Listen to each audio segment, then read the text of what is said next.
This morning, one Alabama lawmaker moving to ensure contraception access is protected by law. According to AL.com, Alabama State Senator Marica Coleman has pre-filed a bill that would establish a legal right to contraceptives.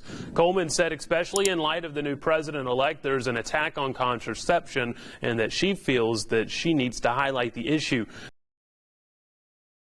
Hey folks, Dale Jackson here for Yellowhammer Now. Let's talk about a new bill being proposed in the Alabama State Senate that would guarantee a right to contraception here in the great state of Alabama. Marica Coleman is offering this up as if there's a serious problem in the state or the country with getting contraception. It doesn't exist. It's a non-issue, but it's one that Democrats want to run on. My only question is, after looking at the results of the 2024 election, where the country took a huge move to the right, why are they doing this? The lawmaker pointed to the overturning of Roe v. Wade as reason to act now. After that controversial ruling, Alabama enforced a near-total abortion ban. Despite Coleman's fear another Trump administration could mean contraception's access are going to be a loss, the president-elect campaigned on the exact opposite. Back in May, Trump took to social media after an interview on the issue sparked confusion. Trump wrote, "I have never and will never advocate imposing restrictions on birth control or other contraceptives." The former president also floated the idea in vitro fertilization be paid for by insurance or the government itself. So I asked the question, why are they doing this, before that clip, and it makes no sense to me. Nobody is out there clamoring to end all contraception. That is not ever what this issue was all about. It's just not a thing. It's not Project 2025. It's not Donald Trump. It's not talk radio. It's not the most conservative of conservatives in the Alabama legislature calling for a ban to contraception. It is just not a thing.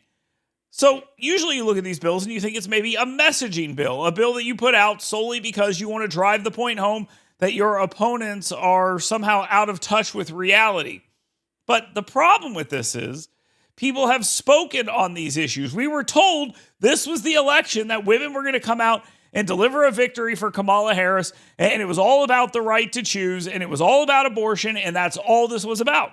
Well, that was rejected. It was defeated, yet it doesn't really seem like any lessons been learned here, and we don't hear anything from our friends in the Democratic Party, especially in Alabama, about anything that's actually real. We hear a lot about voter holidays and this. Where is their economic growth agenda that they should be pushing for the people of the state of Alabama? You've lost the culture war. That's a reality, and you can have all the fights about drag queens and libraries and gender and race and DEI in schools and on college campuses. You can have all those stories you want.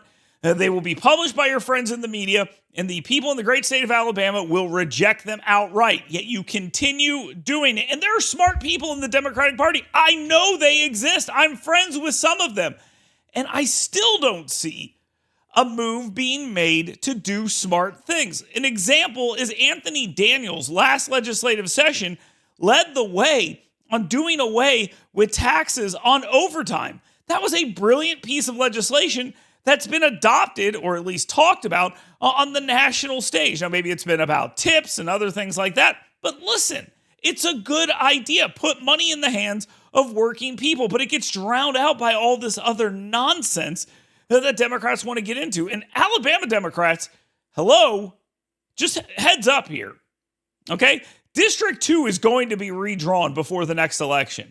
So Shamari Figures is going to be someone who's going to be up for re-election in a newly drawn district. And you are setting him up for a very, very hard re-election fight, because that district, when redrawn, is not going to be favorable to him. That's just the way it is. Just like when it was redrawn this time, it was favorable to him.